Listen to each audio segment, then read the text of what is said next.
¿Qué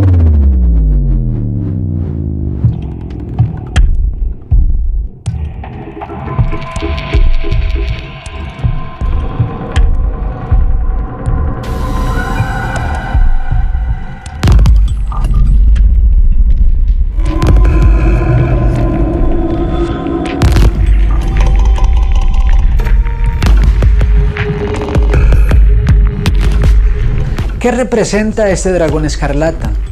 ¿Qué significan sus cabezas? ¿Qué simboliza la mujer? ¿Qué es lo que esta profecía nos quiere revelar? Y en el quiasmo que venimos desarrollando, ¿cómo se conecta con Daniel capítulo 8 y 9? La interpretación correcta de esta profecía es fundamental para la comprensión del resto del libro, incluidas las visiones del profeta Daniel.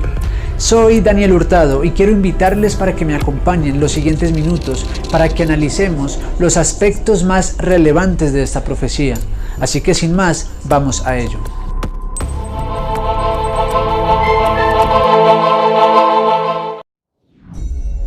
Comenzaremos buscando el contexto de la visión, pues con esto obtendremos seguridad para interpretar correctamente los símbolos.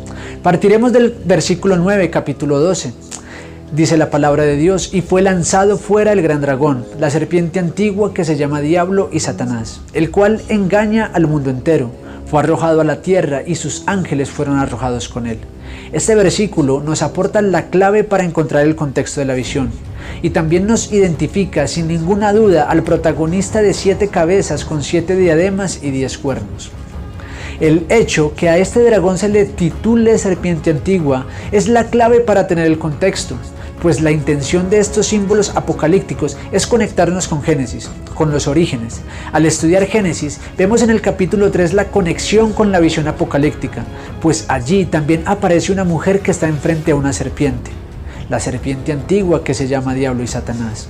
Esta primera interacción entre la mujer y el dragón podríamos decir que fue amistosa, pero engañosa. Trajo consecuencias terribles. Se produjo la caída del hombre y de allí en adelante se desarrolla toda la historia de muerte, sufrimiento y dolor que hasta nuestros días nos acompañan. Apocalipsis 12:9 dice que esta serpiente engaña al mundo entero. Engañó a Eva y hoy día nos engaña a todos nosotros. Juan 8:32, y conoceréis la verdad y la verdad os hará libres. Estudiando la palabra de verdad, seremos libres del engaño satánico. Quiero invitarte para que saques tiempo y leas esta historia registrada en los 3 primeros capítulos del libro del Génesis y luego leas el capítulo 12 de Apocalipsis. Allí tendrás el contexto de la visión. También descubrirás que Dios creó al hombre para que fuera feliz. Toda la creación era buena en gran manera, pero el engaño de la serpiente al ser humano y la desobediencia de estos cambió todas las cosas.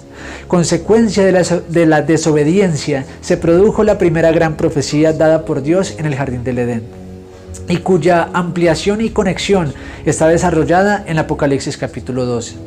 Esta profecía determina una enemistad entre la mujer y el dragón, que produciría dolor para la mujer, pero una sentencia de muerte para la serpiente. El conflicto y la enemistad de estos dos se vería desarrollado en los descendientes. Génesis 3:15 dice: y pondré enemistad entre ti y la mujer, y entre tu simiente y la simiente suya.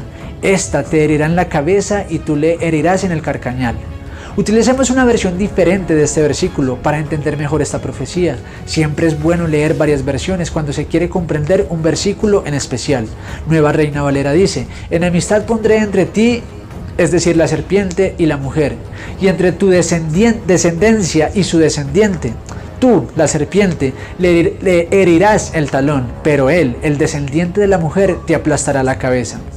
Esta profecía dada en el jardín del Edén y la primera de la historia humana tiene una proyección hasta la destrucción final del mal y el dolor, incluyendo a su originador, el ángel del abismo, la serpiente antigua que se llama Diablo y Satanás. El relato del Génesis nos conecta contundentemente con la profecía que en el video de hoy estamos desarrollando, pues la mujer de Apocalipsis 12 aparece embarazada. En el versículo 5 nos dice que ella dio a luz un hijo varón, el cual regirá el mundo con vara de hierro, y será este descendiente de aquella mujer quien finalmente aplastará la cabeza de la serpiente. Romanos 16:20, y el Dios de paz aplastará en breve a Satanás bajo vuestros pies. Esta destrucción nos es mostrada en Apocalipsis 20:10, y el diablo que los engañaba fue lanzado en el lago de fuego y azufre, donde estaban la bestia y el falso profeta, y serán atormentados día y noche por los siglos de los siglos. Permítanme abrir un paréntesis aquí. Agregaremos algo muy importante para poner en orden los juicios divinos. La destrucción en el lago de fuego y azufre para la bestia y el falso profeta se produce después de la fusión de estos dos. En Apocalipsis capítulo 13, versículos 12 al 18, se muestra esta fusión. Luego vendrá la predicación de los 3 ángeles, que irá en oposición a la marca de la bestia. Posteriormente caerán las 7 plagas. Y en medio de estas plagas, el dragón, que es el octavo y que va a perdición junto a la bestia y el falso profeta, irán a los 10 reyes de la tierra y se unirán para pelear contra el Cordero. Apocalipsis 16:3 en adelante tiene los detalles de esto, junto a Apocalipsis 17 y Apocalipsis 19, 11 al 21. En Apocalipsis 16:14, esta batalla, como el Armagedón, es llamada. La bestia, los reyes y el falso profeta son destruidos. Apocalipsis 19, 19 al 21. Y vi a la bestia, a los reyes de la tierra y a sus ejércitos, reunidos para guerrear contra el que montaba el caballo y contra su ejército. Y la bestia fue apresada, y con ella el falso profeta, que había hecho delante de ellas las señales con las cuales había engañado a los que recibieron la marca de la bestia, y habían adorado su imagen. Estos dos fueron lanzados vivos dentro de un lago de fuego que arde con azufre. Y los demás fueron muertos con la espada que salía de la boca del que montaba el caballo, y todas las aves se saciaron de las carnes de ellos. Cerremos aquí el paréntesis. La bestia y el falso profeta son destruidos junto con los 10 reyes de la tierra, pero al dragón que los engañaba le es postergado su castigo.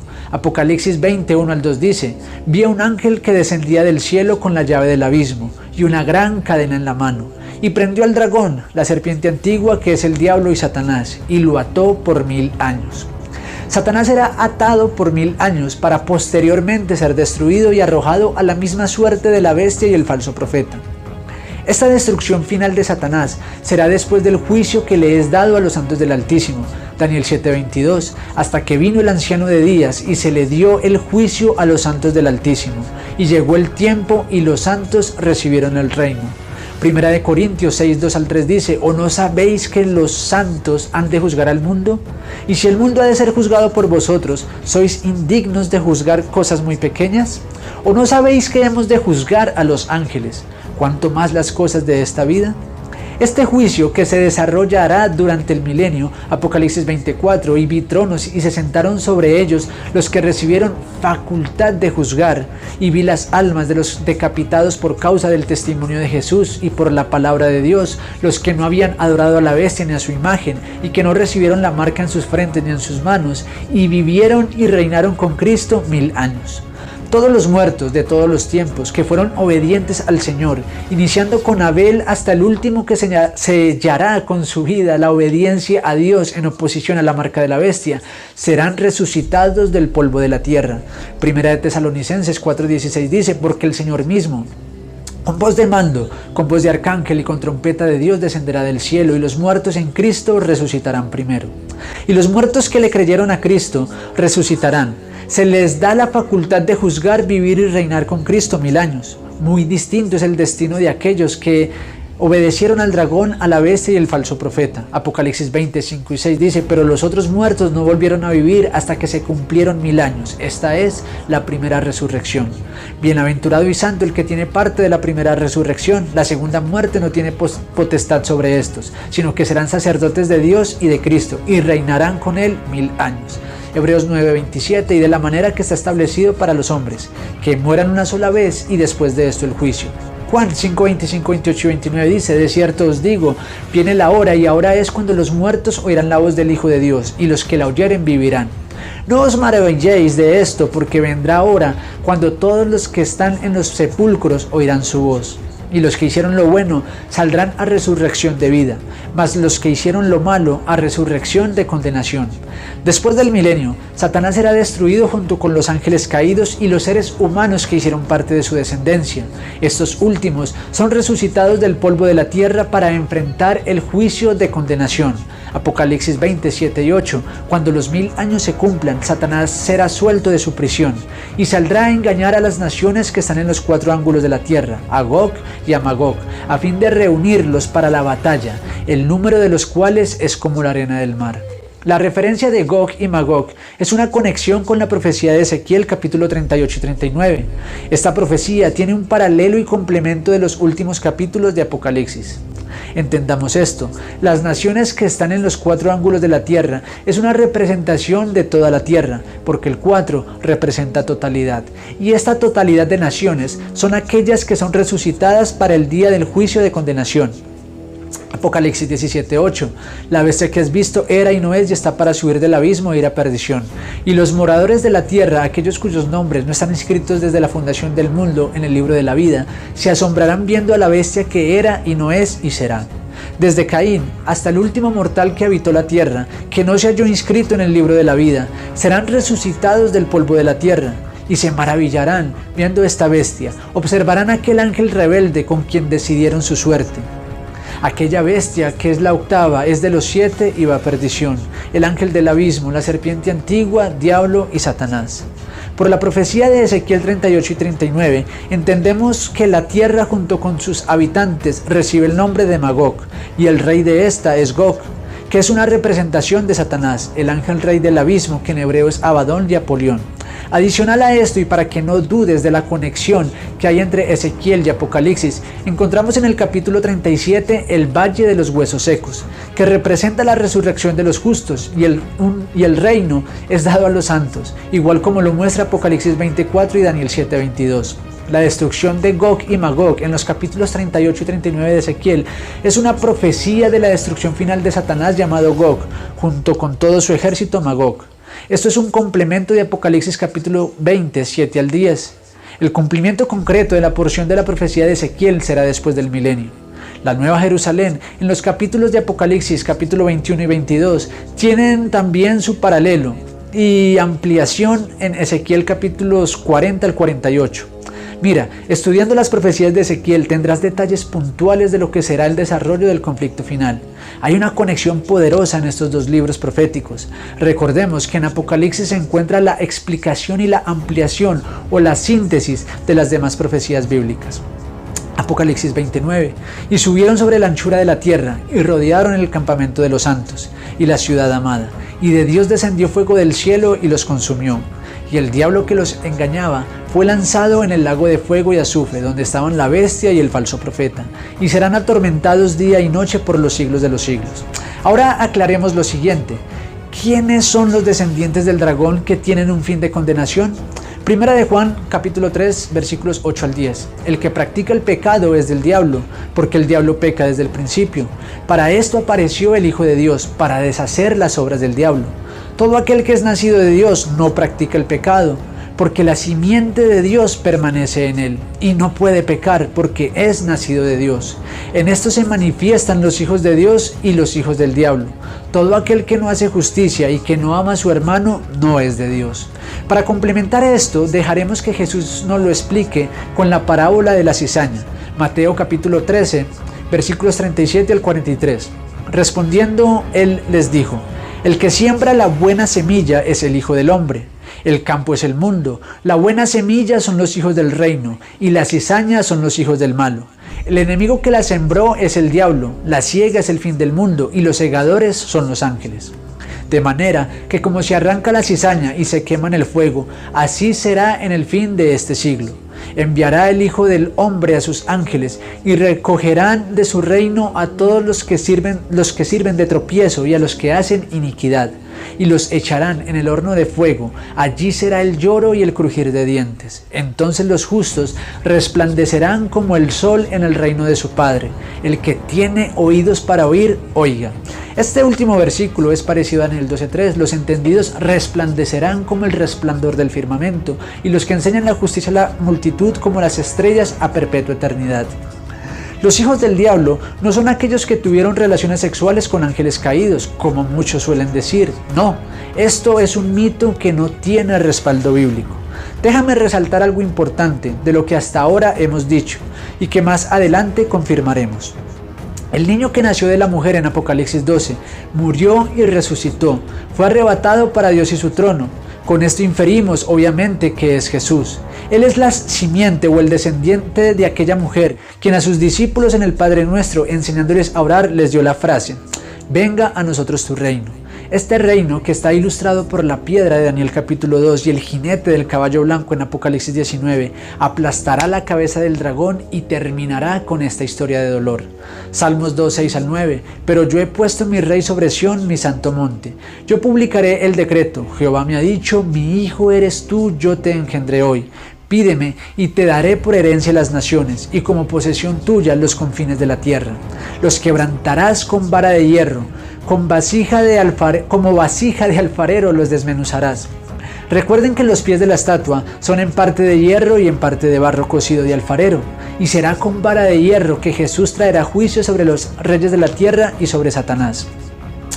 También Apocalipsis 21:4 dice: enjugará Dios toda lágrima de los ojos de ellos, y ya no habrá más muerte, ni habrá más llanto, ni clamor, ni dolor, porque las primeras cosas pasaron. Entonces tenemos hasta aquí identificado al dragón escarlata.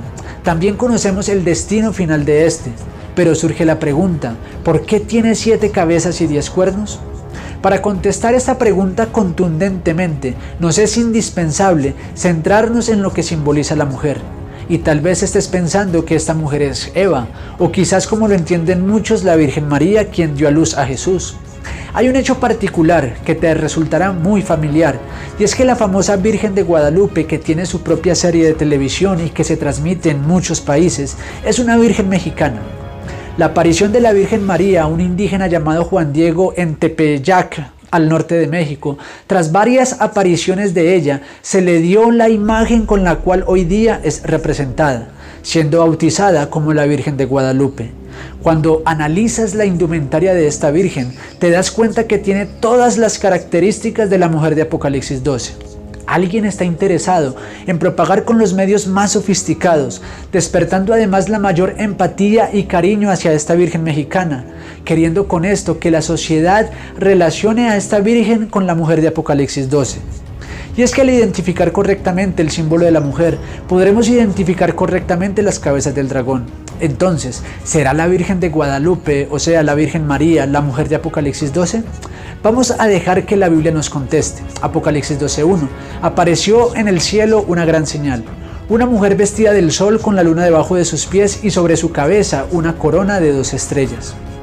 Comparando el texto bíblico con la descripción gráfica de la imagen con la cual la Virgen de Guadalupe ha sido ilustrada, sin lugar a dudas concluiríamos que la Virgen de Guadalupe tiene que ver con la mujer de Apocalipsis 12. La bienaventurada Virgen María fue el instrumento que Dios utilizó para enviar a su Hijo al mundo. Pero si tomáramos literalmente a esta mujer de Apocalipsis 12 como la Virgen María, tendríamos que tomar literalmente también al dragón, pues esto es una regla de interpretación. Y no encontramos en el relato bíblico el momento en que este dragón estuvo frente a la mujer para devorarse al niño tan pronto como éste naciere.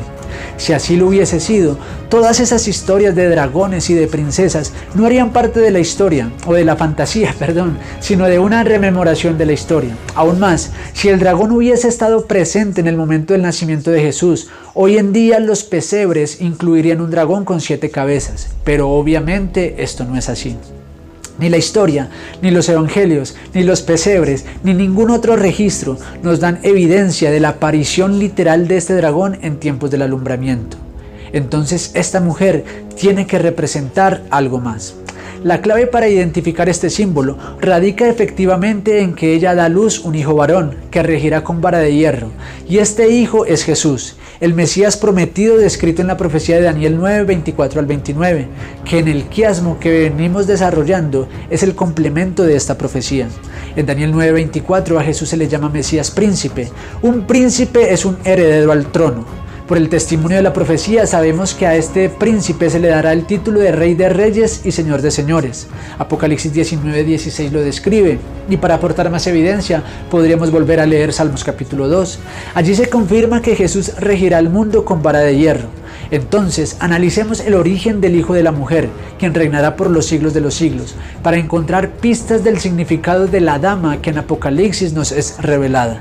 Para ello, repasaremos la genealogía de Jesús, porque detrás de un príncipe hay un linaje, hay una descendencia, y esto nos proporcionará más evidencia.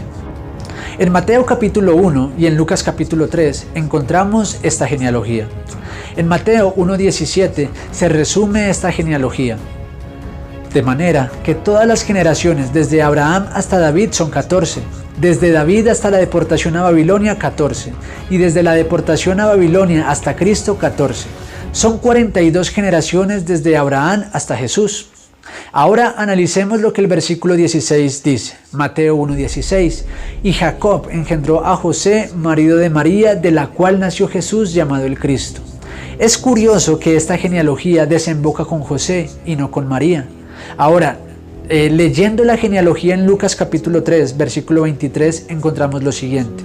Jesús mismo, al comenzar su ministerio, era como de 30 años, hijo, según se creía, de José, hijo de Elí. La cronología de Lucas, que es más completa que la de Mateo, pues empieza desde Adán y termina con Jesús. En esta cronología, María ni siquiera es mencionada, y ni decir de Eva, ella tampoco es mencionada. Para analizar el caso de Eva, en el capítulo 4 de Génesis, encontramos la historia de Caín y Abel, dos de los muchos hijos de Adán y Eva, que toman un papel protagónico en el desarrollo de la historia humana.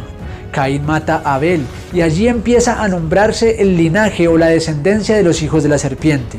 De hecho, por esta descendencia vino el arte de la metalurgia y la música instrumental, entre otras. Génesis 4:25 dice, y conoció de nuevo Adán a su mujer, la cual dio a luz un hijo, y llamó su nombre Set, porque Dios, dijo ella, me ha sustituido otro hijo en lugar de Abel, a quien mató Caín. Y en el capítulo 5 encontramos que la descendencia de la mujer continúa con Set, el nuevo hijo que sigue el legado, sigue con el linaje que traería al Mesías príncipe que regirá el mundo con vara de hierro. De Adán y Eva se desprende tanto la simiente de la mujer como la de la serpiente. Por el linaje de Jesús y su rastro genealógico, damos por descartada la interpretación que pudiera tentarnos a pensar de que es Eva o María la mujer de Apocalipsis 12. Entonces, ¿qué simboliza esta mujer? Estudiando la cronología de este príncipe, encontraremos pistas importantes. Mateo 1:2 dice, Abraham engendró a Isaac, Isaac a Jacob y Jacob a Judá y a sus hermanos. Jacob engendra varios hijos, donde Judá continúa con la cronología. Es curioso que se resalte el hecho que Judá tuvo más hermanos y no se mencionen sus nombres como sí sucede con otros descendientes en los versículos siguientes. El relato bíblico muestra además que Isaac tuvo otro hijo llamado Esaú, al que Jacob le robó la primogenitura. Pero no se hace mención de Esaú ni como hijo de Isaac ni como hermano de Jacob. Entonces, al señalar la cronología a los hermanos de Judá, despierta curiosidad y nos lleva a investigar el libro de Génesis. Allí hay un relato fundamental con el que la cronología nos quiere conectar. Si lees toda la cronología de Mateo, te darás cuenta que se introducen ciertas cosas que despiertan nuestra curiosidad. La cronología busca conectarnos a estudiar ciertas historias, teniendo estas un mensaje vital con las que la inspiración nos quiere llevar a estudiar. En Génesis capítulo 25 en adelante encontramos la historia de Jacob y sus hijos, o la de Judá y sus hermanos. Allí se nos proporciona una pista contundente para determinar lo que representa esta mujer. Génesis 37:5, y soñó José un sueño y lo contó a sus hermanos, y ellos llegaron a aborrecerle más todavía. El versículo 9 y 10 dice, soñó aún otro sueño y lo contó a sus hermanos, diciendo, he aquí que he soñado otro sueño, y he aquí que el sol, la luna y 11 estrellas se inclinaban a mí.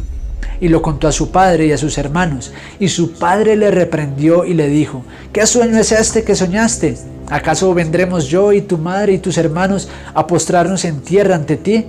La conocida historia de José, el joven soñador, hermano de Judá, que es vendido como esclavo por sus hermanos ya que lo aborrecían por los sueños, y este aborrecimiento adicional también era motivado por otras rivalidades que ahora no vamos a mencionar, pero que en Génesis puedes estudiar.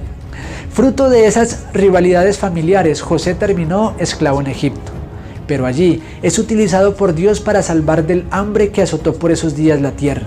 Su sueño, que también fue una profecía, tuvo su cumplimiento. La familia de José terminó en Egipto, teniendo amparo de la escasez de aquellos días, siendo siervos en el primer gran imperio, el famoso imperio egipcio, donde José ejercía un importante dominio. ¿Se imaginaría este joven después de tantas penurias los planes que Dios tenía para con él en los tiempos de antaño o aún en los tiempos presentes? Pues por sus sueños en el siglo XXI nos aporta una gran pista para descubrir el símbolo de la mujer que en Apocalipsis 12 nos es descrito. Los elementos que son utilizados en el sueño de José como descripción de su familia son los mismos elementos característicos de la mujer de Apocalipsis 12. Y hay que destacar, únicamente en estos dos pasajes de la Biblia aparecen juntos estos mismos elementos: el sol, la luna y 12 estrellas. Así como la mujer frente al dragón fue la pista para conectarnos con Génesis y la historia de la caída, así las características de esta mujer es la pista para continuar conectados al relato del Génesis, siguiendo la historia de esta familia. El relato de los orígenes termina con el cumplimiento del sueño profético de José, aportándonos además suficientes elementos con los que podríamos ya identificar la mujer de Apocalipsis 12. La familia de José, representada en el sueño por el sol, la luna y 12 estrellas, termina en Egipto, bajo el mando, bajo el liderazgo de aquel joven valiente que fue obediente sin temer al mal o a la muerte. Pero aunque José ejerció el liderazgo de su familia, fue su hermano Judá quien continuó con la descendencia de la mujer. Cuán sorprendente debió haber sido para Jacob contemplar el cumplimiento profético del sueño de su hijo, sueño al que él mismo se opuso y no estuvo para nada de acuerdo. Pero cuando todos llegaron a este gran imperio, fueron testigos del cumplimiento. Ciertamente la historia de Jacob y sus 12 hijos es particular y de importancia especial. Por eso la cronología de Mateo con esta historia familiar nos tenía que conectar. En esta historia hay todavía un hecho trascendental que debemos resaltar para que a la mujer de Apocalipsis 12 podamos interpretar y descubramos lo que este símbolo apocalíptico nos quiere revelar. Génesis 32:28. Y el varón le dijo: no se dirá más tu nombre Jacob, sino Israel, porque has luchado con Dios y con los hombres y has vencido. Jacob, padre de José y sus 11 hermanos, en Génesis 32 vemos que su nombre es cambiado por Israel. ¿Te suena ese nombre?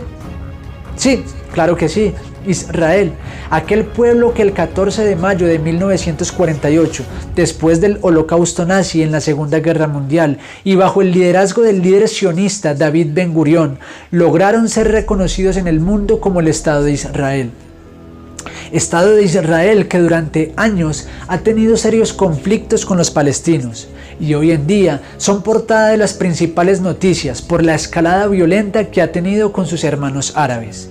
Y digo hermanos porque los árabes son descendientes de Ismael, cuya religión es el Islam. Y estos también son descendientes de Abraham. Fueron 12 príncipes que hicieron parte de la genealogía de Ismael. Puedes leer Génesis 17:20. Entonces en la actualidad encontramos la rivalidad entre los 12 príncipes de Ismael y los 12 príncipes de Israel. ¡Wow! ¡Qué impresionante es el relato bíblico! ¿Te das cuenta cómo la profecía tiene una cronología y evidencia que conecta hasta nuestros días? Ahora concentrémonos en lo siguiente. Es aquí donde descubriremos lo que representa la mujer de Apocalipsis 12. Volvamos a la cronología de Mateo. Mateo capítulo 1 empieza, libro de la genealogía de Jesucristo, hijo de David, hijo de Abraham. Esta cronología empieza con David y Abraham. Ahora, sería interesante encontrar la razón de por qué esta genealogía inicia con David y Abraham. Analizando la historia bíblica, estaríamos de acuerdo en inferir que el pacto hecho entre Dios y Abraham tuvo con David un parcial cumplimiento, pues fue con David que Israel alcanzó su gloria como nación. La cronología, al colocar a David en primer lugar, quiere resaltar en la historia bíblica que con David Israel vino a ocupar un lugar importante entre las naciones de la tierra, teniendo este evento un cumplimiento del pacto hecho por Dios a Abraham. Leamos el pacto de Dios con Abraham, Génesis 12, 1 y 3. Jehová había dicho a Abraham: vete de tu tierra y de tu parentela y de la casa de tu padre a la tierra que te mostraré, y haré de ti una gran nación, y te bendeciré y engrandeceré tu nombre y serás bendición. Bendeciré a los que te bendijeren y a los que te maldijeren maldeciré, y serán benditas en ti todas las familias de la tierra. Ahora, si buscamos la tierra de la cual Dios llama a Abraham, en Génesis 11, 27, 28 y 31, nos queda identificado el lugar, Ur de los Caldeos, tierra de Babilonia. Y al salir de allí, Abraham se establece en tierra de Canaán. Y este hecho es importante, porque esto lo vamos a conectar con la profecía de Ezequiel. Y pues ya hemos visto la relevancia y la conexión contundente de sus profecías para el tiempo del fin. Dios da un mensaje al profeta Ezequiel, y leyendo este mensaje, finalmente quedará identificada la mujer que está frente al dragón.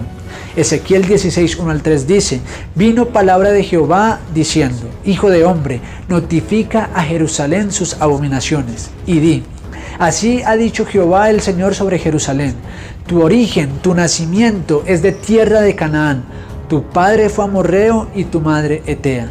Al mencionar el origen de Jerusalén, de tierra de Canaán, es por el hecho que acabamos de mencionar. Abraham se estableció en tierra de Canaán. Génesis 12:5. Tomó pues Abraham a Sarai su mujer, y a Lot, hijo de su hermano, y todos sus bienes que habían ganado, y las personas que habían adquirido en Harán, y salieron para ir a tierra de Canaán. Y a tierra de Canaán llegaron. Abraham engendró a Isaac, Isaac a Jacob, y a Jacob se le cambia el nombre por Israel. Israel, después de salir de Egipto bajo el liderazgo de Moisés, más adelante con Josué conquistan la tierra prometida y se establece la nación de Israel. Y adelantándonos en la historia con David, el segundo rey en Israel, quien ocupa el primer lugar en la cronología de Mateo, pues se afirma que Jesucristo es hijo de David. Este David conquista y escoge a Jerusalén como capital del reino. Y puedes leer este relato en Primera de Crónicas capítulo 11. Encontramos que la visión de Ezequiel va dirigida a Jerusalén, donde se recuerda su origen de tierra de Canaán, queriendo el profeta conectarnos con la historia de Abraham y el pacto que Dios había hecho con él. Teniendo esto, podemos afirmar que Ezequiel empieza mencionando el origen de la nación de Israel, cuya capital es Jerusalén. Al ser un mensaje dirigido a Jerusalén, se entiende obviamente que esto implica a toda la nación de Israel. Ahora sí, continuando la lectura de Ezequiel 16, quedará identificada definitivamente la mujer de Apocalipsis 12. Sigamos leyendo Ezequiel capítulo 16, los versículos 4 al 14. Y en cuanto a tu nacimiento, el día que naciste no fue cortado tu ombligo, ni fuiste lavada con aguas para limpiarte, ni salada con sal, ni fuiste envuelta con fajas. No hubo ojo que se compadeciese de ti para hacer algo de esto, teniendo de ti misericordia, sino que fuiste arrojada sobre la faz del campo, con menosprecio de tu vida en el día que naciste. Y yo pasé junto a ti, y te vi sucia en tus sangres, y cuando estabas en tus sangres te dije, vive. Sí, te dije cuando estabas en tus sangres, vive. Te hice multiplicar como la hierba del campo, y creciste y te hiciste grande, y llegaste a ser muy hermosa. Tus pechos se habían formado, y tu pelo había crecido, pero estabas desnuda y descubierta. Y pasé yo otra vez junto a ti, y te miré, y he aquí que tu tiempo era tiempo de amores, y extendí mi manto sobre ti, y cubrí tu desnudez, y te di juramento, y entré en pacto contigo, dice Jehová el Señor, y fuiste mía. Te lavé con agua, y lavé tus sangres de encima de ti, y te ungí con aceite. Y te vestí de bordado, te calcé de tejón, te ceñí de lino y te cubrí de seda. Te atavié con adornos y puse brazalete en tus brazos y collar a tu cuello.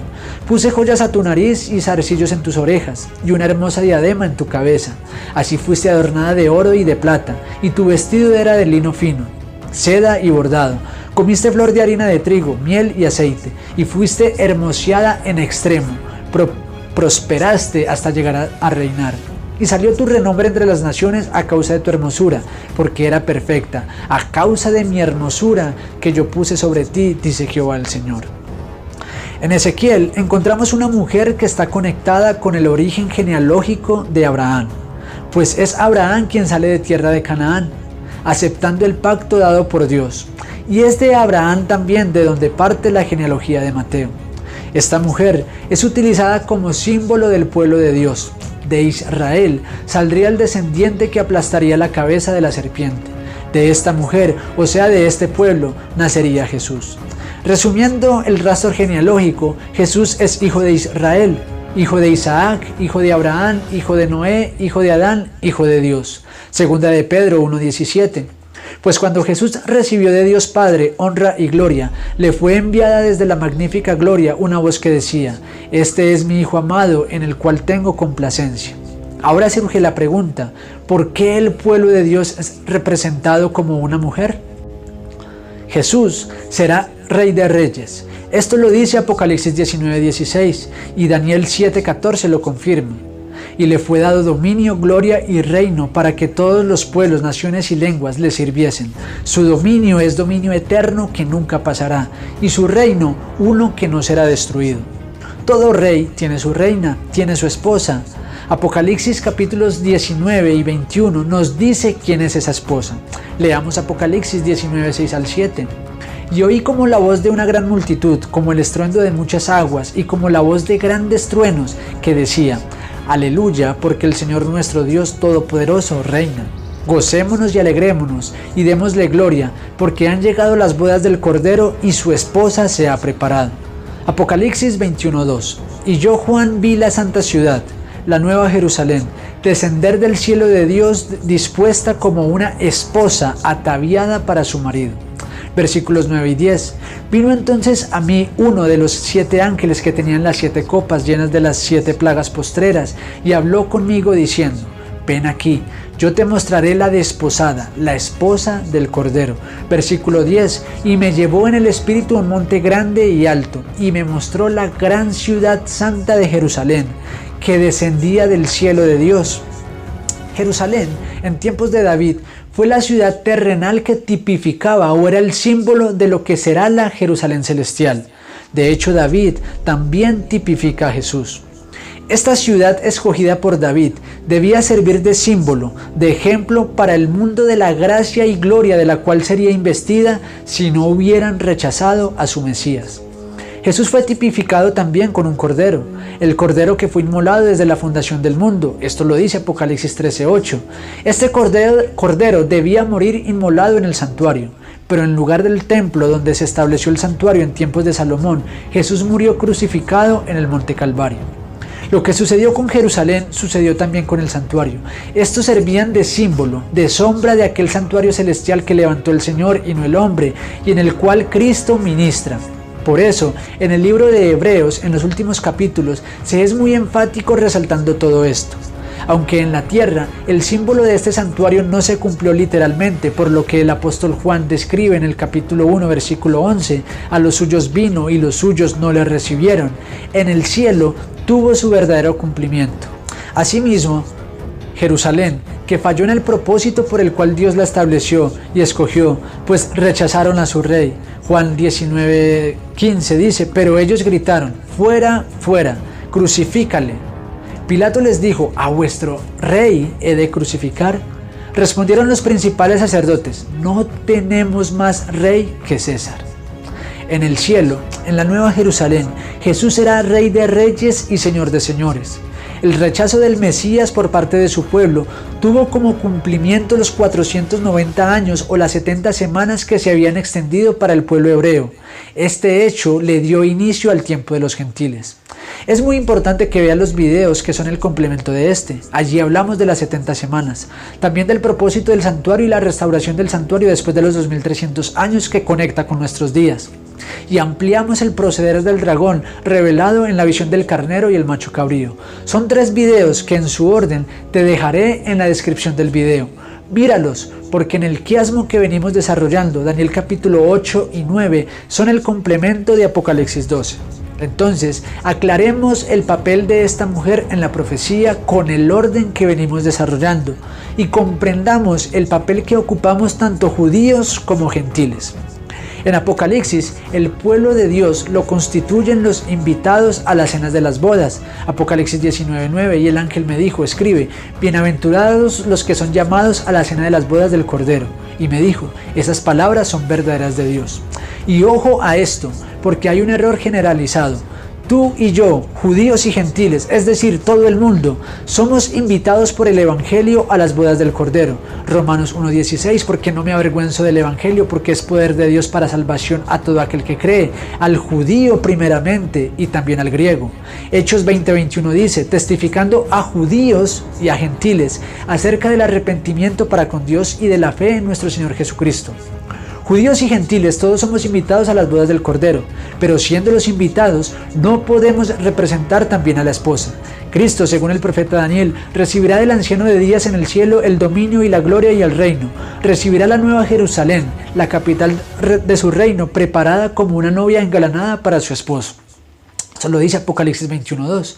La esposa del Cordero será la nueva Jerusalén, la celestial, y los invitados a las bodas somos nosotros, quienes estamos representados en la parábola de Mateo capítulo 22 y capítulo 25.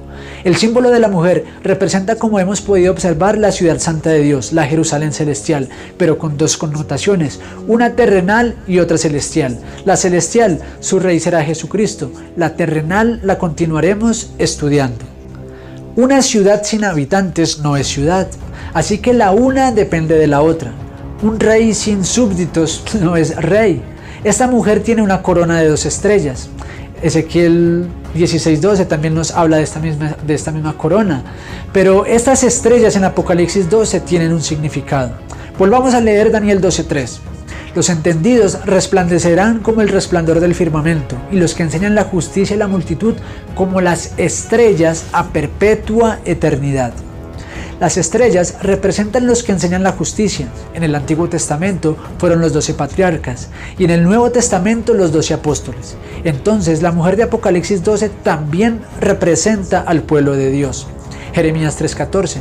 Convertíos, hijos rebeldes, dice Jehová, porque yo soy vuestro esposo, y os tomaré 1 de cada ciudad y 2 de cada familia, y os introduciré a Sión. Segunda de Corintios 11:2, porque os celo con celo de Dios, pues os he desposado con un solo esposo, para presentaros como una virgen pura a Cristo. El sol, la luna, tienen también su significado. El sol, Malaquías 4:1 y 2, porque aquí viene el día ardiente como un horno, y todos los soberbios y todos los que hacen maldad serán estopa, aquel día que vendrá los abrazará, ha dicho Jehová de los ejércitos, y no les dejaré ni raíz ni rama.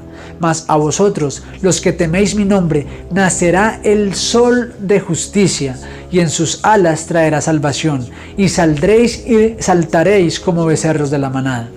Jeremías 33:16. En aquellos días Judá será salvo, y Jerusalén habitará segura, y se le llamará Jehová justicia nuestra. El sol representa la justicia con la cual esta mujer es vestida. Ezequiel 16:8. La luna, Salmos 104:19 dice, hizo la luna para los tiempos, el sol conoce su ocaso. El calendario judío es lunar y somos llamados a conocer los tiempos. Lucas 19:44 lo dice. Salmos 119:105, lámpara es a mis pies tu palabra y lumbrera a mi camino. El hecho de que esta mujer aparezca parada sobre la luna es porque la palabra de Dios tiene la verdad. Juan 17:17, santifícalos en tu verdad, tu palabra es verdad. Y esta debe ser el fundamento de su enseñanza. La luna refleja la luz del sol, y es la Biblia la que refleja la justicia de Dios. Ahora tenemos que contestar la siguiente pregunta. ¿Por qué los 12 apóstoles? ¿Acaso la mujer no representa al pueblo de Israel o Jerusalén? Y es aquí donde analizaremos la continuidad de la mujer en Apocalipsis capítulo 12, después del rechazo del pueblo judío del Mesías príncipe. Fueron los 12 patriarcas los encargados de anunciar la venida del Mesías. Por eso en la Nueva Jerusalén las puertas de la ciudad tienen el nombre de las 12 tribus de Israel. Fueron estos los que abrieron la puerta a la salvación, ilustrando al mundo el plan de salvación a través del santuario que Dios les reveló. Después, en los tiempos de Jesús, hay una transición de los patriarcas a la iglesia apostólica. Por eso las 12 columnas de la Nueva Jerusalén tienen los nombres de los 12 apóstoles, quienes finalmente completan el mensaje de salvación, dándoles solidez y firmeza, confirmando el plan de salvación dado en el santuario, anunciando a Jesús como el Cordero de Dios que quita el pecado del mundo y nuestro sumo sacerdote. También son a quienes se les encomienda de predicar el Evangelio eterno a toda nación, tribu, lengua y pueblo, anunciando la segunda venida y el reino de Jesús. Apocalipsis 21, 12, 14 y 16 dice, tenía un muro grande y alto con 12 puertas, y en las puertas 12 ángeles y nombres inscritos que son los de las 12 tribus de los hijos de Israel. Y el muro de la ciudad tenía 12 cimientos, y sobre ellos los 12 nombres de los 12 apóstoles del Cordero. Versículo 16, la ciudad se hallaba establecida en cuadro, y su longitud es igual a su anchura, y él midió la ciudad con la caña, 12.000 estadios, la longitud, la altura y la anchura de ellos son iguales. El 12 es el número que representa el pueblo de Dios. 12 tribus de Israel, 12 apóstoles. 12 más 12, los 24 ancianos. 12 por 12.000 da 144.000, que seguirán al Cordero por donde quiera va. La ciudad es en forma de cuadro, de 12.000 estadios de longitud, 12.000 estadios de altura y la anchura 12.000. Su área es de 12.000 por 12.000, multiplicado por 6, es decir, 144 millones multiplicado por 6. El 6 representa creación.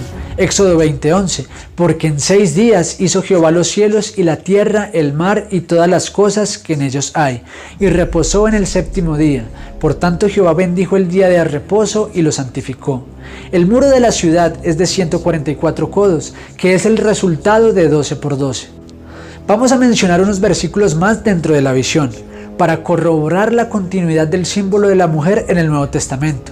Apocalipsis 12:6, y la mujer huyó al desierto, donde tiene lugar preparado por Dios para que allí la sustente por 1260 días.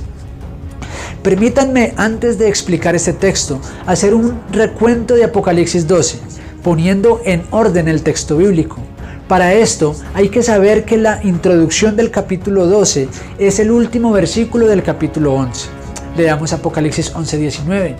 Y el templo de Dios fue abierto en el cielo, y el arca de su pacto se veía en el templo, y hubo relámpagos, voces, truenos, un terremoto y grande granizo.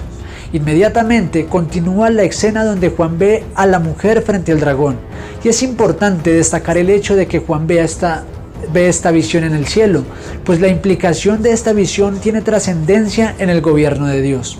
El lugar santísimo del santuario, que en esta visión se ve abierto en el cielo, sabemos que representa el trono de Dios. También sabemos que en la tierra los seres humanos tenían acceso a este lugar simbólicamente en el santuario terrenal, por un mediador, y este era el sumo sacerdote, quien una vez al año ingresaba al lugar santísimo para el día del Yom Kippur. En ese día se sacrificaban los 2 animales que aparecen en Daniel capítulo 8. Como ya mencionamos en anteriores videos en Daniel 8, hay un juicio que se realiza en el cielo después de 2300 años, y este periodo nos conecta hasta mediados del siglo XIX. Hay que destacar el hecho de que solo hasta esta fecha empieza una restauración del conocimiento del plan de salvación ilustrado en el santuario. Y también hay que agregar que solo al iniciar el juicio nos es posible interpretar correctamente lo que significan las 7 cabezas del dragón. Y más adelante hablaremos de por qué esto es así y de lo que representan las cabezas. Entonces analicemos Apocalipsis capítulo 12, los primeros 2 versículos. Allí nos hablan del nacimiento de Jesús, momento dado en la historia en que el pueblo de Israel sufría la opresión del imperio romano. Pues el versículo 2 nos habla de la angustia que esta mujer sufría a causa del alumbramiento. En los versículos 3 y 4 aparece el dragón queriendo devorar al hijo de la mujer.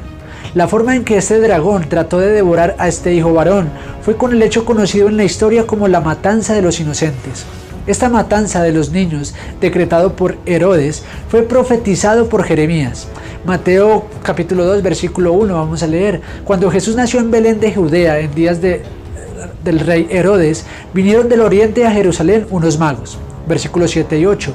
Entonces Herodes, llamando en secreto a los magos, indagó de ellos diligentemente el tiempo de la aparición de la estrella.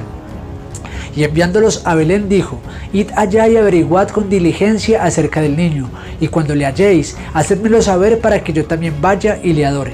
Versículos 12 y 13. Pero siendo avisado por revelación en sueños que no volviesen a Herodes, regresaron a su tierra por otro camino. Después que partieron ellos, he aquí que un ángel del Señor apareció en sueños a José y dijo: levántate y toma al niño y a su madre, y huye a Egipto, y permanece allá hasta que yo te diga, porque acontecerá que Herodes buscará al niño para matarlo.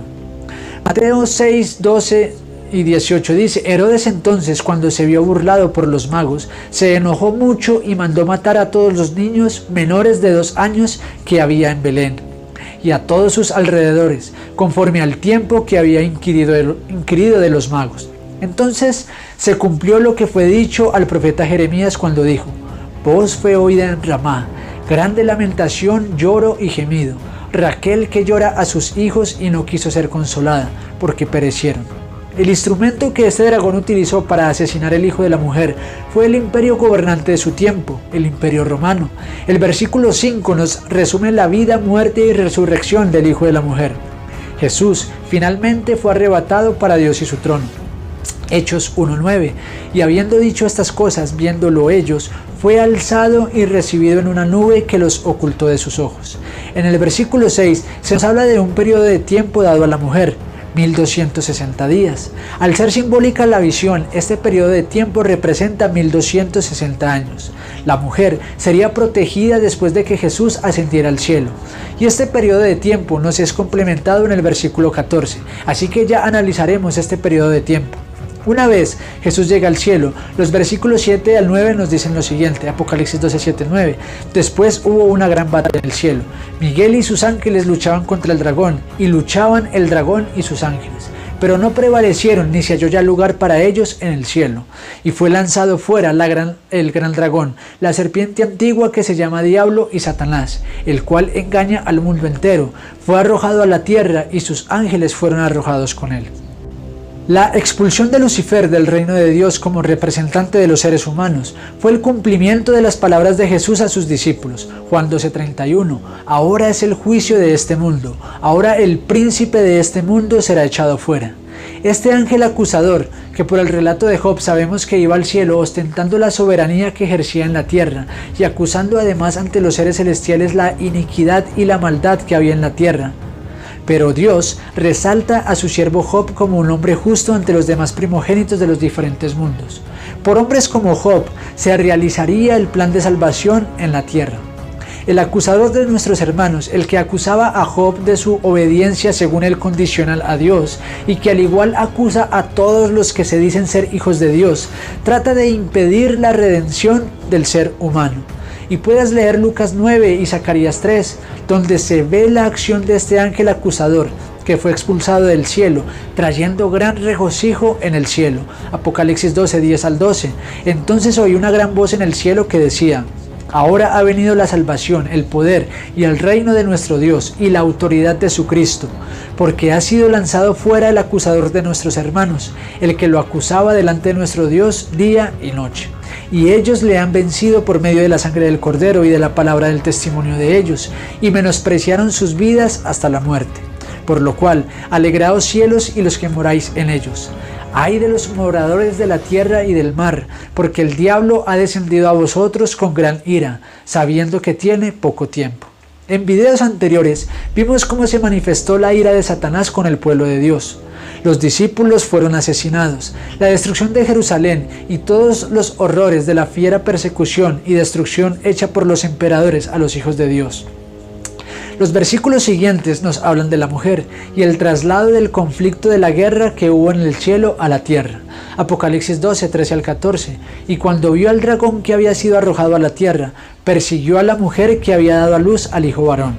Y se le dieron a la mujer las dos alas de la gran águila, para que volase de delante de la serpiente al desierto, a su lugar donde es sustentada por un tiempo y tiempos y la mitad de un tiempo. Al mencionar las dos alas de la gran águila, el relato apocalíptico nos quiere conectar con el cántico de Moisés. Al leer Deuteronomios capítulo 32, vemos allí el símbolo. Y es que este símbolo en la visión hace una rememoración de la liberación y protección del pueblo de Dios cuando salió de Egipto, conectándonos la profecía con el Éxodo. El sol, la luna y 12 estrellas fue lo que nos conectó con el Génesis y la historia de Israel, que termina con el cumplimiento del sueño profético de José. El pueblo de Israel termina en Egipto y allí termina el libro del Génesis. Pero al introducir las alas de la gran águila en la visión apocalíptica es para que sigamos conectados con el Éxodo, pues los egipcios finalmente toman una posición hostil contra los hijos de Israel, teniendo que actuar Dios a través de Moisés y con alas de gran águila liberar al pueblo de Dios. Éxodo 19, versículos 4 y 5 dice: vosotros visteis lo que hice a los egipcios, y cómo os tomé sobre alas de águilas, y os he traído a mí. Ahora pues, si diereis oído a mi voz, y si guardareis mi pacto, vosotros seréis mi especial tesoro sobre todos los pueblos, porque mía es toda la tierra. Ahora, el periodo de tiempo de 1260 días del versículo 6 es expresado en este versículo como tiempo, tiempos y la mitad de un tiempo, en donde la mujer encontraría auxilio. Este periodo de tiempo se menciona 7 veces y en 3 diferentes maneras en los libros de Daniel y Apocalipsis. 1260 días aparece en Apocalipsis 11.3 y Apocalipsis 12.6. 42 meses aparece en Apocalipsis 11.2 y 13.5. Tiempo, tiempos y la mitad de un tiempo aparece en Daniel 7.25, Daniel 12.7 y Apocalipsis 12.4. Para que el video no se torne más largo, mira los videos donde hablamos de Daniel 7 y Apocalipsis 13, especialmente Daniel 7, porque allí también aparece tiempo, tiempos y la mitad de un tiempo. Allí explicamos el cumplimiento de estos tiempos. Apocalipsis 12:15 dice: la serpiente arrojó de su boca tras la mujer agua como un río, para que fuese arrastrada por el río. Pero la tierra ayudó a la mujer, pues la tierra abrió su boca y tragó el río que el dragón había echado de su boca. El agua representa pueblos y muchedumbres. Apocalipsis 17:15 me dijo también: las aguas que has visto donde la ramera se sienta son pueblos, muchedumbres, naciones y lenguas. Entre cruzadas, persecuciones, inquisición, conspiración y muchas otras cosas, el pueblo fue fiel de Dios, tuvo resguardo de todas estas, con dificultades y pérdidas como lo tuvo el pueblo de Israel en el desierto. Así la Iglesia Apostólica Cristiana sufrió la persecución romana. Finalmente, la tierra ayuda a la mujer. La tierra es el lugar de donde sale la bestia de 2 cuernos semejantes a los de un cordero, pero que habla como dragón. Esta nación ayuda, protege y da libertad a esta mujer. Y es en esta tierra de la libertad donde se establece y crece. Hasta nuestros días esta mujer es protegida. Pero cuando se consume su alianza con el poder romano, las llamas de persecución se encenderán de nuevo contra la iglesia. Aquí algunos versículos donde la mujer tiene continuidad con la iglesia apostólica. Efesios 5:25: maridos, amad a vuestras mujeres, así como Cristo amó a la iglesia y se entregó a sí mismo por ella. Primera de Pedro 2:9 y 10: mas vosotros sois linaje escogido, real sacerdocio, nación santa, pueblo adquirido por Dios, para que anunciéis las virtudes de aquel que os llamó de las tinieblas a su luz admirable. Vosotros que en otro tiempo no erais pueblo, pero que ahora sois pueblo de Dios, que en otro tiempo no habíais alcanzado misericordia, pero ahora habéis alcanzado misericordia. Hasta aquí hemos identificado a la mujer. Hemos conectado esto con Daniel 8 y 9. Hemos también identificado al dragón, y ahora son sus cabezas lo que en este momento interpretaremos. La acción hostil del dragón contra la mujer, en el orden de ideas que venimos desarrollando y los símbolos que el capítulo nos proyecta, tendrían lugar únicamente cuando el sueño de José tuvo su cumplimiento, pues Jacob declara lo siguiente, Génesis 37:10: y su padre le reprendió y le dijo: ¿qué sueño es este que soñaste? ¿Acaso vendremos yo y tu madre y tus hermanos a postrarnos en tierra ante ti? Al cumplirse la interpretación del sueño que Jacob dio a José, nos confirma, como ya hemos visto, que esta mujer representa a la nación de Israel, cuya capital es Jerusalén. Entonces, las acciones hostiles de este dragón contra la mujer, ya con todas sus características, es decir, después del Génesis, el sol, la luna y 2 estrellas, son a partir del cumplimiento del sueño de José. La mujer ha tenido auxilio y socorro por parte de Dios a través de los tiempos, pues el Apocalipsis, al referirse a las alas de la gran águila para socorrer a la mujer en los tiempos del Imperio Romano, nos conecta con el primer rescate hecho por Dios cuando la nación egipcia adoptó también una posición hostil y destructora contra el pueblo de Dios. Por ahora, permitámonos inferir que las acciones hostiles del dragón contra la mujer han sido realizadas por sus cabezas. Apocalipsis 12:17: entonces el dragón se llenó de ira contra la mujer y se fue a hacer guerra contra el resto de la descendencia de ella, los que guardan los mandamientos de Dios y tienen el testimonio de Jesucristo. Aquí, Apocalipsis 12 termina señalando una nueva arremetida hostil del dragón contra la mujer, pero esta vez se enfoca con los descendientes de ella, terminando este capítulo en incógnita. ¿Cuál es el desenlace de esa persecución? ¿Qué sucede con la mujer? En Apocalipsis capítulo 13 al 19 encontramos la continuación. Esta guerra emprendida por el dragón, en el versículo 17, será realizada por todas las cabezas. ¿Cómo así? Sí, mira, Mateo 24:9 dice, entonces os entregarán a tribulación y os matarán, y seréis aborrecidos de todas las gentes por causa de mi nombre. Nunca ha existido una persecución mundial a la Iglesia de Dios. De hecho, hoy día ser cristiano es sinónimo de confianza, pero Jesús declaró de una persecución mundial, de todas las razas, de todas las gentes contra el verdadero pueblo de Dios. Y digo verdadero por lo que dice Mateo 7:22-23. Muchos me dirán en aquel día, Señor, Señor, ¿no profetizamos en tu nombre y en tu nombre echamos fuera demonios y en tu nombre hicimos muchos milagros? Y entonces les declararé, nunca os conocí, apartados de mí, hacedores de maldad.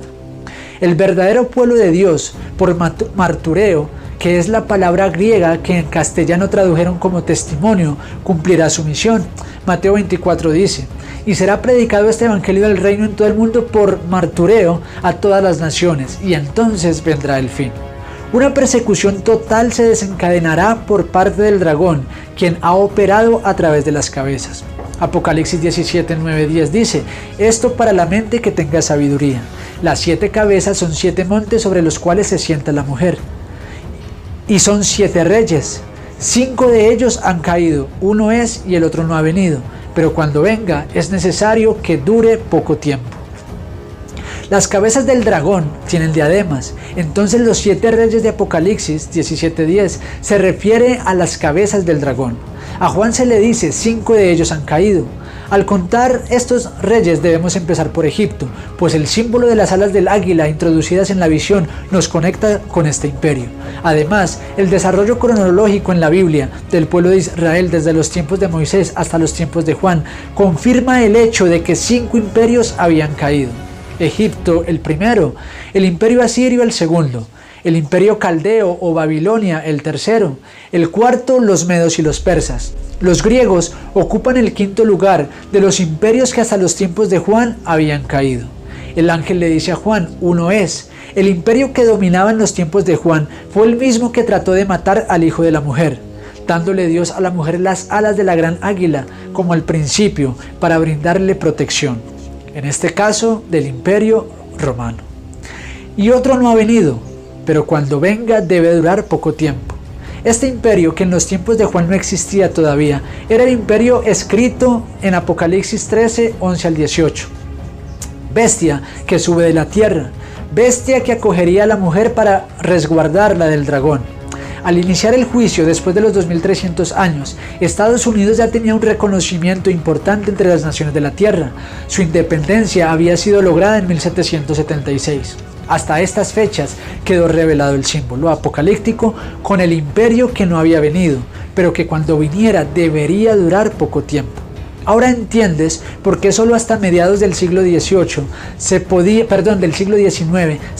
tener certeza en cuanto a la última cabeza del dragón. Bien es cierto que Estados Unidos tiene más de 240 años desde su independencia y hoy ocupa un lugar dominante entre las naciones de la tierra. Pero Apocalipsis 13 tendrá su cumplimiento cuando entre en alianza con el poder romano, pues así lo anuncia el profeta. Te recomiendo mirar los videos de Apocalipsis 13 y Apocalipsis 17, así tendrás más detalles y entenderás más fácil lo que venimos explicando. Los 10 cuernos por su parte pueden representar reinos genéricos que formaron parte de cada cabeza reinante. El 10 representa algo completo. El énfasis en esta visión está en las cabezas del dragón, pues estas tienen coronas. En Apocalipsis 13, donde aparece una bestia también con 7 cabezas y 10 cuernos, el énfasis en esta profecía está en los cuernos. Estos aparecen con 10 diademas. En anteriores videos lo explicamos. Así que los 10 cuernos en el dragón para el tiempo del fin vienen a ser los mismos de la bestia del capítulo 13. Por eso es importante que mires el video de Apocalipsis 17. Hoy encontramos una desestabilidad social, económica, climática, incluyendo la institucional y de salud pública. Todo esto precipita al mundo hacia el nuevo orden mundial, donde el obispo de Roma y los Estados Unidos de Norteamérica ejercerán un dominio mundial. ¿Estás preparado para la guerra que se avecina? ¿De qué lado estarás? Apocalipsis 12:17. Entonces el dragón se llenó de ira contra la mujer y se fue a hacer guerra contra el resto de la descendencia de ella, los que guardan los mandamientos de Dios y tienen el testimonio de Jesucristo. Si guardas los mandamientos de Dios y tienes el testimonio de Jesús, estarás en el bando correcto. Apocalipsis 19:10. Yo me postré a sus pies para adorarle y él me dijo, mira, no lo hagas. Yo soy consiervo tuyo y de tus hermanos que retienen el testimonio de Jesús. Adora a Dios, porque el testimonio de Jesús es el espíritu de la profecía. El testimonio de Jesús es el espíritu de la profecía. Por eso 1 Corintios 14:1 dice, seguid el amor y procurad los dones espirituales, pero sobre todo que profeticéis. Sobre todo que profeticéis. Y es que el evangelio eterno de Dios para el tiempo del fin aparece codificado en un lenguaje simbólico en Apocalipsis capítulo 14 versículos 6 al 12.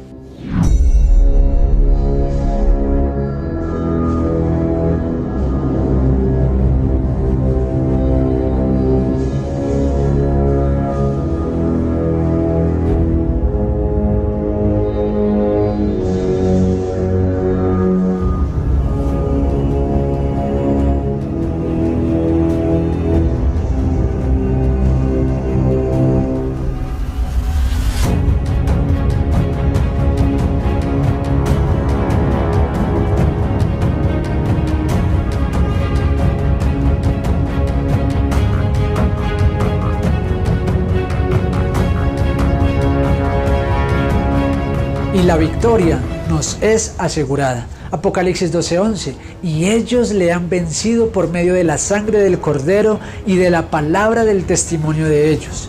Y menospreciaron sus vidas hasta la muerte. Marcos 8:35. Porque todo el que quiera salvar su vida la perderá. Y todo el que pierda su vida por causa de mí y del Evangelio la salvará. Apocalipsis 3:21. Al que venciere, le daré que se siente conmigo en mi trono, así como yo he vencido y me he sentado con mi Padre en su trono. ¿Cuándo será esta guerra? ¿Cuánto tiempo durará esta guerra? ¿Hay más profecías que nos amplíen el papel protagónico del último imperio o la séptima cabeza? La Biblia nos revela todo esto, pero hemos de terminar aquí el video. En próximos videos hablaremos de esto. Espero este tema haya sido de bendición para tu vida como lo ha sido para la mía. Déjamelo saber en los comentarios. Si el video te ha gustado, regálame un like. Si no te gustó, pues ponle dislike. Y si te perdiste con todo lo que hemos dicho, repásalo con calma. Anota los versículos y compara el texto bíblico.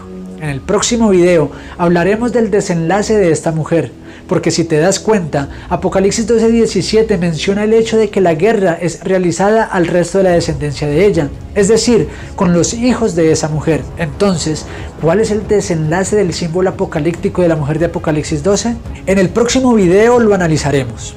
Así que suscríbete, es totalmente gratis y me estarás apoyando. Compártelo y activa las notificaciones, porque quisiera darte una fecha para el próximo video, pero he tenido ciertas dificultades para crear nuevo contenido.